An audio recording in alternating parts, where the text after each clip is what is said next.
Hello YouTube, this is Morgan Airspeed Prime here with my next Attack on Titan anime review. This one's going to be for Season 4, Episode 4, From One Hand to Another. So yeah, once again, I am anime only on Attack on Titan, so I have no idea what's going on in the manga, just in case that was unclear from the previous reviews. But anyway, let's get into this episode. Ultimately, this one was mainly a setup episode for the next episode, which looks set to be really, really big, really impactful. You can tell that this is going to be when an attack comes in, and it's going to be this unique situation where it's going to be us looking at an attack from our main characters from the perspective of the Marley characters who we kind of care about at this point. And it's going to be a very interesting situation to see the heroes sort of being almost portrayed, I suppose, as the villains from a certain point of view. That seems quite interesting. And then just like the tease, the constant tease throughout this episode from Willie Tybur about he's going to reveal the truth and what his solution to dealing with the Eldians is in the next episode. Which, again, that's the one thing I'd say about this episode, is that there is actually quite a lot of interesting little pieces of setup going on here. Perhaps not the episode that has the most impactful stuff just by itself going on, but I still really liked it. For me, I suppose the main takeaway I take from this episode was just that we get even more a sense for just how big the world is. Seeing all the different people from the other nations gather ahead of this big announcement by the Tybur family, and you get to see that, oh, the world isn't just Paradise Island and Marley, it's also all of these other nations who are fighting against Marley. And so we get to see some pretty cool stuff like, oh, here's that woman from, Hizuru. She is clearly, from the quote-unquote Asian clan, which we've kind of heard little bits and pieces about before. And then you just get to see clearly lots of other races of humanity, which we haven't really seen in the series up until now. And it just gives you that sense for, yeah, there's way more going on in the world than just, even the conflict, which is bigger than we thought it was, is kind of even bigger than we thought it was again. Even just one of the other of our kind of warrior group here mentioning that he came from a foreign internment camp, and they treated Eldians even worse than Marley treats their Eldians, which again gives you that sense for Marley seems terrible. They're the ones who hate Eldians, but actually they're almost seen as sympathizers with Eldia because I suppose they use the Titans. And then the big reveal from this episode is probably that, wait, the Tybur family is effectively the ruling family of Marley, and they are Eldian? That just seems kind of crazy to me. That was a big reveal when it happened, because again, it's just kind of, it makes me question all the more. And I've been doing this for a while now. It's just, what kind of is Marley? All of their power seems to come from having control over some of the 9 Titans. They seem to have okay technology, but they're clearly getting across the idea that the other nations are kind of ahead of them. And now the ultimate ruling power of them is an Eldian family, which seems to be the case because this is sort of an Eldian family that in the past sort of went against their own people to help Marley or something like that, which again, it's kind of okay, I guess they sort of treat them as the actual sort of, this clan, because of what they did in the past, is an honorary Marleyan people. And it's pretty much just only Willie Tybur himself kind of going I don't want the pressure of being the sort of out and out ruler. We're still technically the ruling family of Marley, but we purposefully choose to sort of take our hands off the wheel a little bit and let Marley do what they want. In that he's still, like a lot of the Eldians in Marley, are kind of on the Marley side. They completely buy into the sort of stories that they're being told, and just that, yeah, Eldians are the worst, basically. And that's what is going to be so interesting about the reveal that's going to come in the next episode when he finally, I suppose, reveals whatever this truth is about the world. My guess is that it probably is the full details about whatever's going on with... they talk about the statue here, which I suppose is the story that the people of Marley believe, that the way the Tybur clan actually assisted in sort of the downfall of Eldia and the defeat of the 145th king, King Fritz, was that this hero, what's it, Helos, kind of rose up as a Marleyan hero and like defeated him and kind of sent him away. To me, that doesn't fit necessarily. It just doesn't really make a lot of sense that back then there was this character powerful enough to do that, when it doesn't seem like Marley had any other power otherwise. So how did Marley actually gain control of what was it, 7 of the 9 Titans? And all that sort of stuff. Like, there's way more going on than we think here. Like, I think one of them makes sense in that, like, the Tybur family controls the Warhammer Titan, and I'm guessing they just had that from the start, and so immediately that was one sort of transferred over to them. But I suppose what we don't, I suppose, have the full context on is just what really is the sort of history of Marley. Like, they're getting across that, like, they were a people oppressed by Eldia, as Eldia like took over the world with the power of all 9 Titans, and that the part of the whole like vow of pacifism from the kings going forward since the 145th king is because he feels that the atrocities that Eldia committed in the past to assume power is worse than sort of anything anyone else could commit. So he will like forbid them from actually using the power of the founding Titan to do anything. And it's just like, okay, so you just turn things over to Marley for some reason. It's very confusing. I do want to know what the full story on all of that actually is.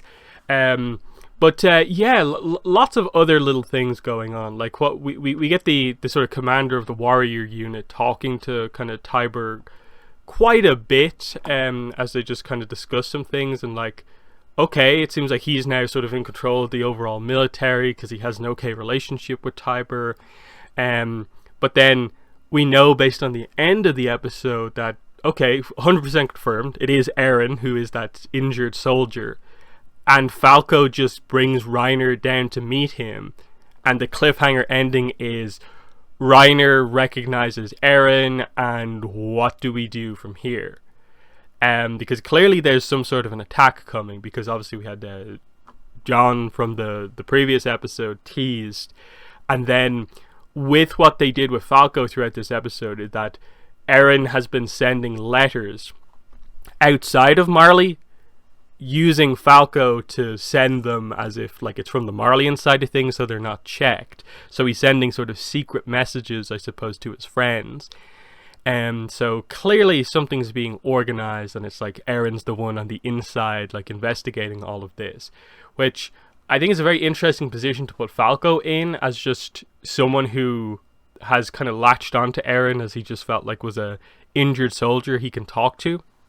And now, I suppose when the truth comes out, that's going to hit Falco pretty hard, that he's kind of like inadvertently betrayed his own people, which is, it's going to be interesting to see how exactly they do that. So yeah, the impression I get is that, yeah, I guess we're going to see a Titan fight next time. Eren, I suppose, is going to activate his Titan first, but given the amount of Titans around at the moment on the Marley side of things, they still have a bunch of them, you definitely would question how this is all going to work, in that we know Reiner and Eren are sort of kind of a match for each other, but maybe the impression you get right now is that Eren knows how to defeat Reiner, so that's kind of interesting. But yeah, you have, like, I suppose, what, the Cart Titan right here, the Jaw Titan, and so on, the Beast Titan. But the other thing that this episode did, which was quite interesting, was revealing that one of the things that Eren got back was a baseball glove and a baseball, which is kind of like, okay, I guess because of sort of the explanation for why Zeke's sort of special ability as the Beast Titan is throwing things really well as like a baseball pitcher is because he played baseball in the past. It makes sense that, okay, baseball's the thing they play in Marley. But what's the significance between like Eren and his own allies? And this is where I think you have to remember that they teased in the last episode that the Marley military is sort of suspicious of Zeke to a degree, and that he is sort of doing things to keep some of this, what he's talking about to the other Titan shifters, secret from everyone else. So this might suggest some sort of like, wow, is Zeke kind of maybe working with Eren, or Eren working with Zeke here? We don't really know, and that's what's so interesting about the start of this season, is that we really don't know what the exact details of what like Paradise Island is doing. We know from the end of last season they know the truth about the world now, and I suppose they've just been preparing themselves so that they can actually fight against the rest of the world if they need to, and now they're just about to make their move to strike. My guess is that Eren is going to want to try and collect as many of the other Titan powers as possible, so he already has 2 of them.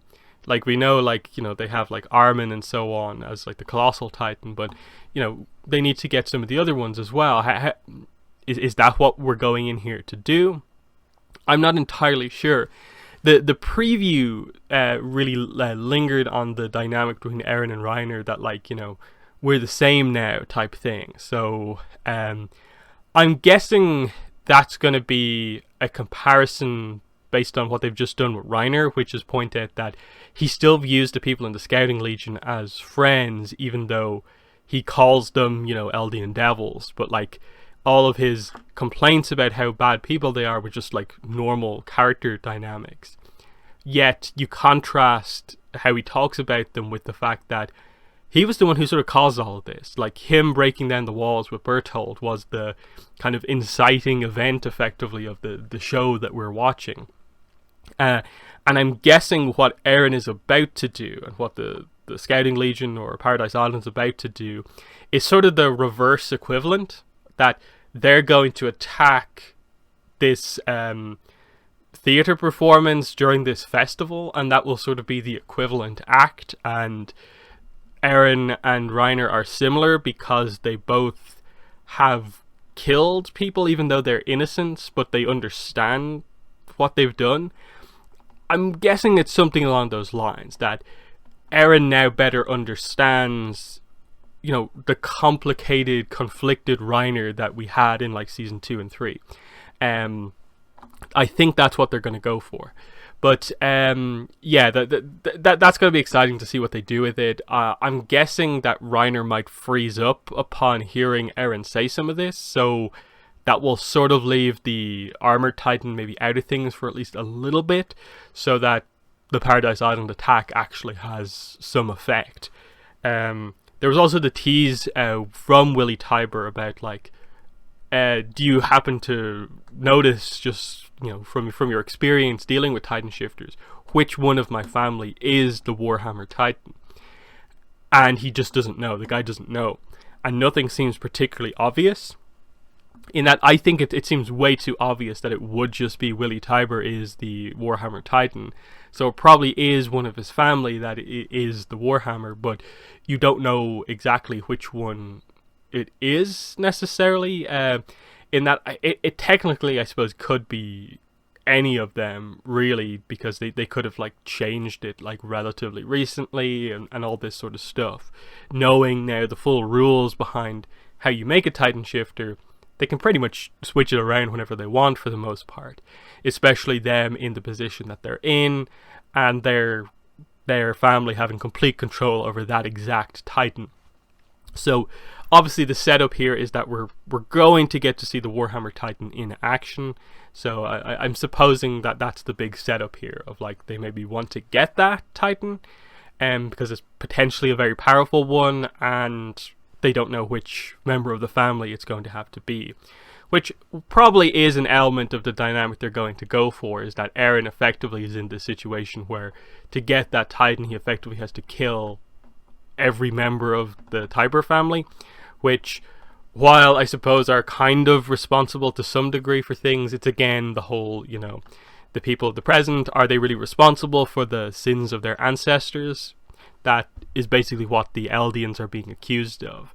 That they're persecuted in Marley for stuff that happened like 1,000 years ago or 100 and something years ago. Actions that they don't even remember because of, what the last king did and stuff like that. It's really interesting and complex for sure, everything that's going on. Is there anything else in this episode I want to specifically focus on? I don't really think so. Like, I think the rest of the episode was probably just like a lot of actually just happy and fun scenes between a lot of these Marley characters. Seeing the festival happen and just everyone's allowed to participate, including the Eldian people, even the warriors, I suppose, and just seeing them eat all this food from the other nations, and it's just this really happy kind of fun moment. It's meant to hugely contrast, which I suppose is what's about to happen, and that's again going to be very interesting what way they show that, in that when the likes of Eren, Levi, Armin, and so on get reintroduced, are we going to switch over and then the perspective is going to be on them again, or what? Do we just have like double the amount of main characters now, or what? That's going to be the big, really interesting thing. I suppose going back to the meeting again, the Hizuru woman, she does protect one of the warriors who spills wine on her. She knows that the Marleyans will basically have him killed if they're aware that he made a mistake. So she protects him by feigning that, no, it was just myself. I did that on my own. I spilled it. I was just asking him for help. So that seems quite interesting in the sense of there's throughout this meeting they were sort of setting up the idea that, okay, this is whatever Willy Tiber's about to say is going to get the rest of the nations on the side of Marley against basically Paradise Island. But potentially they're setting up that maybe the people of Hizuru are more sympathetic towards the people of Paradise Island than anything else. That there are differences in opinions here. We could see Paradise Island get some political allies in this as well, and it be more of a worldwide war rather than just the island against Marley. But yeah, lots of really fascinating stuff. The other scene I forgot, Eren gets to talk to his grandfather. He doesn't reveal himself that to be the case, but we obviously know, and as the viewers can get this connection. So they talk. He's the one who warns Eren about, you should stop talking to Falco, you're going to get him into trouble, asking him to do all this stuff for you. But then Eren asks, do you have any regrets about your own family? And he just loses his mind about this. And I suppose in a way this is something that they kind of had to do for the character, because as much as I suppose you felt some sympathy for the situation they were in back in the Grisha flashback at the end of last season, from Grisha's point of view, he saw his father just doing nothing. His father just sort of accepting the death of his daughter, Grisha's sister, and just going along with the Marley way of doing things, to the point of just, trying to, read all the propaganda out to Grisha once again. And in doing that, he basically sort of turned Grisha, against him to a degree. And he just has all these regrets, I suppose, at this later point in his life, and blames himself for everything that happened, for Grisha kind of leaving, in terms of forcing him to be a doctor and so on. It's, it is sort of this kind of brutal scene of just seeing how much he has lost his mind, but that, this is the situation that we're in. That all of this ultimately was caused by Marley. That, can you really blame, Eren's grandfather too much for how he handled things? not really, because most of the Eldians don't have any power. And even Grisha was only able to get anything done by joining like a secret like restorationist movement, which I suppose Aaron's grandfather didn't really know about, or he was too afraid to participate in, and that's sort of the difference between the characters who sort of just try and keep themselves safe by just going along with things, like you saw with like Reiner's mother. She definitely feels like sort of that way, where she's shocked that how dare you speak anything that would go against the way we're meant to feel about Eldians and so on. Here's this kind of other perspective now. That was just nice to know that, like, ultimately I suppose that's what we're fighting for in the end, is that we want to ultimately get to a situation where there's peace and the people of Eldia can live peacefully and Marley can just be Marley. Whereas I suppose what they're getting across here is that this is just a reverse of the situation we had before. That they're potentially trying to get across as like, no, this is the right way to do things here, because in the past Eldia killed like more people than we killed or whatever. It's a bit of a weird one, that Marley in the past were like the oppressed people, but now it's Eldia, and what exactly is the full history? How do we stop this, I suppose, cycle from just going back and forth?